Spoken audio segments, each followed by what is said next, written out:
Kalau Anda lagi pegang buku, lihat kardus paket, atau bahkan cuma selembar kertas tisu, sadar nggak kalau ada bagian masif dari pohon asalnya yang nasibnya tragis? Hmm, Namanya lignin.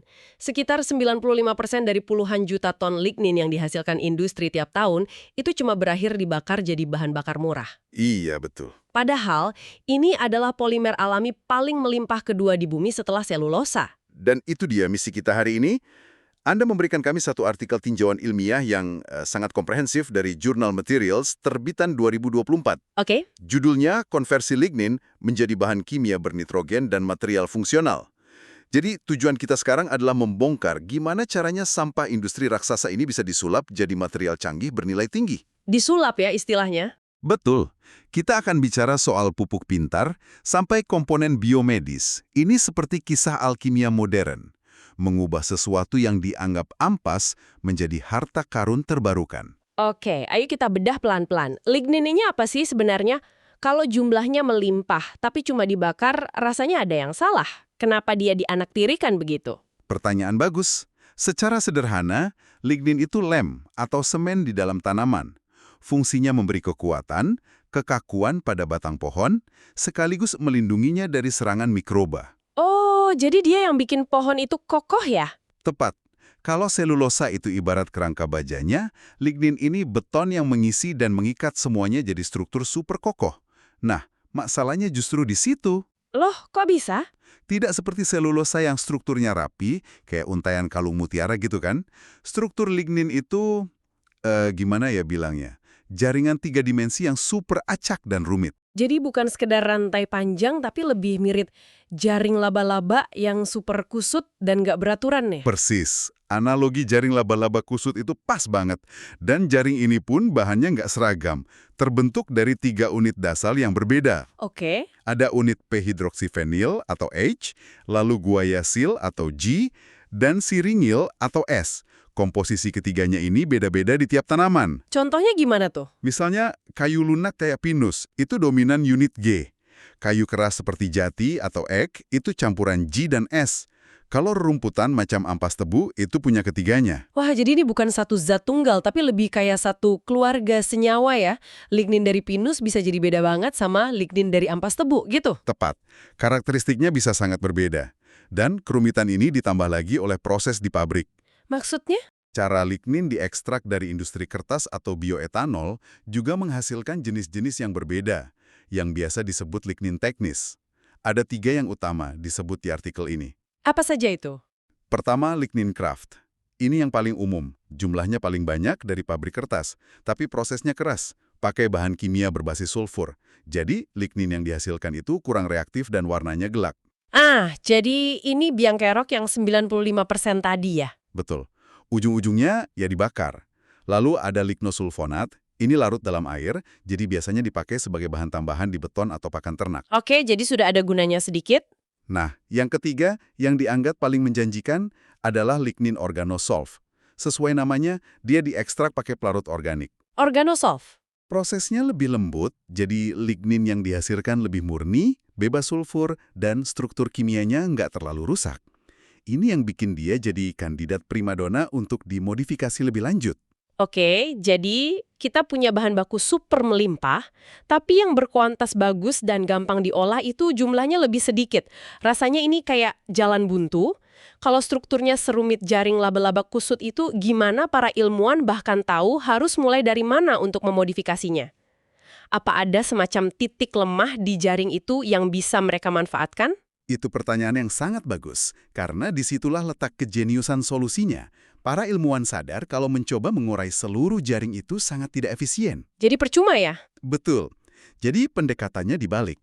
Jangan diurai, tapi justru ditambahkan sesuatu ke dalamnya untuk memberinya fungsi baru. Mereka mencari titik-titik aktif di sepanjang jaring kusut itu untuk menempelkan gugus fungsi baru. Nitrogen. Dari sekian banyak elemen di tabel periodik, kenapa harus nitrogen? Apa yang membuatnya begitu spesial? Karena senyawa yang mengandung nitrogen atau senyawa bernitrogen itu adalah tulang punggung industri kimia modern. Coba Anda pikirkan, obat-obatan, pestisida, pupuk, polimer canggih seperti nilon dan poliuretan, bahkan komponen baterai, semuanya butuh senyawa bernitrogen. Benar juga. Saat ini, sumber utama untuk membuatnya adalah bahan bakar fosil. Jadi kalau kita bisa menempelkan nitrogen ke lignin, kita bukan cuma memberi nilai tambah pada limbah, tapi juga menciptakan alternatif yang jauh lebih hijau dan berkelanjutan untuk semua industri itu. Oke, masuk akal. Jadi gimana caranya menempelkan atom nitrogen ke jaring laba-laba kusut tadi? Prosesnya serumit apa? Ada beberapa perkakas andalan di kotak perkakas para kimiawan. Yang paling sering disebut di artikel ini dan dianggap paling sukses adalah reaksi Manich. Reaksi Manich. Secara awam, reaksi ini seperti menggunakan lem super dua komponen, yaitu formaldehida dan senyawa amina untuk menempelkan gugus amino yang mengandung nitrogen ke titik-titik aktif di lignin. Oh, oke. Ini cara yang sangat efisien untuk memberi nyawa baru pada molekul lignin yang tadinya pasif. Jadi reaksi Manich itu ibarat kita menambahkan banyak sekali kail baru di sepanjang jaring laba-laba itu supaya nanti dia bisa menangkap atau berinteraksi dengan hal-hal lain. Analogi yang cerdas bisa dibilang seperti itu. Selain Manich, ada juga metode lain yang cukup populer, yaitu amoksidasi. Oke. Ini lebih brutal, di mana lignin direaksikan langsung dengan amonia pada suhu dan tekanan tinggi. Metode ini bisa mendongkrak kandungan nitrogen di dalam lignin sampai 13–14%. Wow, tinggi sekali itu. Angka yang sangat tinggi. Lalu ada metode-metode lain yang lebih spesifik. Tujuannya untuk menciptakan sifat tertentu, misalnya membuat lignin jadi bermuatan positif atau kationik, yang ternyata sangat berguna untuk aplikasi-aplikasi tertentu. Oke, jadi ligninnya sudah berhasil dihidupkan pakai nitrogen. Terus dia bisa jadi apa? Saya bayanginnya mungkin jadi bahan bangunan yang lebih kuat atau semacamnya, kembali ke fungsi aslinya sebagai lem tanaman. Bisa juga. Tapi di artikel ini, aplikasi pertama yang dibahas justru sesuatu yang sama sekali tidak terduga buat saya. Pengolahan air limbah. Betul, ini salah satu aplikasi yang paling banyak diteliti. Lignin yang sudah dimodifikasi dengan nitrogen ini, terutama yang dibuat jadi kationik, berubah menjadi material yang kita sebut adsorben. Adsorben? Atau gampangnya, jadi semacam spons super yang sangat efektif menangkap berbagai polutan di dalam air. Spons super itu istilah yang bombastis. Seberapa super sebetulnya? Maksudnya, dia bisa menyerap semua jenis polutan atau cuma beberapa saja? Dan apa kekurangannya? Pasti ada kan? Tentu, istilah itu untuk memudahkan. Keunggulannya adalah pada afinitasnya terhadap polutan tertentu. Misalnya, banyak limbah industri tekstil mengandung zat warna yang molekulnya bermuatan negatif. Oke. Nah, spons lignin kita yang sudah dibuat bermuatan positif ini akan bekerja seperti magnet, menarik dan mengikat zat warna itu dengan sangat kuat. Seberapa kuat? Dalam beberapa riset, efisiensi penghilangannya bisa di atas 90%. Dia juga sangat efektif menyerap ion logam berat berbahaya seperti timbal dan tembaga. Oke, jadi seperti filter air canggih dari bahan terbarukan, tapi biasanya masalah dengan filter model begini adalah setelah filternya jenuh oleh polutan, filternya sendiri jadi limbah beracun baru kan? Benar, Susah memisahkannya dari air. tepat sekali. Dan Anda menyentuh inovasi lanjutannya yang paling keren.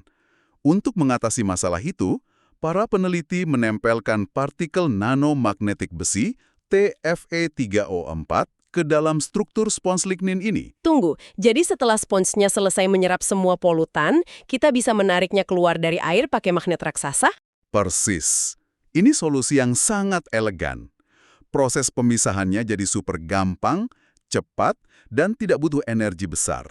Sponsnya kemudian bisa dicuci untuk melepaskan polutan yang terperangkap, lalu digunakan kembali. Benar-benar. Ini benar-benar contoh nyata dari prinsip ekonomi sirkular. Soal membersihkan air pakai magnet ini keren banget.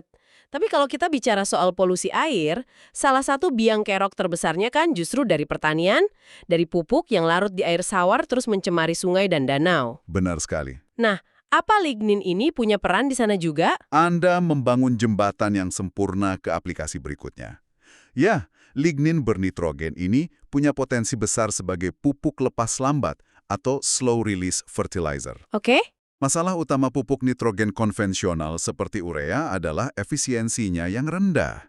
Diperkirakan 40–70% nitrogennya hilang begitu saja, entah menguap ke udara atau tercuci oleh air hujan, dan akhirnya malah jadi polusi. Sayang sekali ya. Lignin yang sudah diikat dengan nitrogen ini bekerja dengan cara berbeda. dia tidak larut begitu saja. Dia akan melepaskan nitrogennya secara perlahan-lahan ke tanah, dikontrol oleh aktivitas mikroba. Jadi, nutrisinya tersedia untuk tanaman sesuai kebutuhan. Di artikel ini ada cerita menarik soal risetnya kan? Tentang uji coba di tanaman sorghum. Betul, itu ilustrasi yang sangat bagus. Dalam uji coba itu mereka membandingkan pupuk urea dengan pupuk berbasis lignin ini.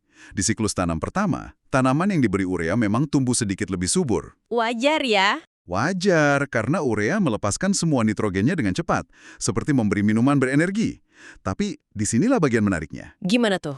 Pada siklus tanam kedua, di lahan yang sama dan tanpa penambahan pupuk lagi, tanaman yang sebelumnya dibeli pupuk lignin justru tumbuh jauh lebih baik dan subur. Wah, karena nutrisinya masih tersimpan di tanah dan terus dilepaskan perlahan-lahan. Jadi ini lebih mirip lari maraton, bukan sprint ya? Tepat sekali.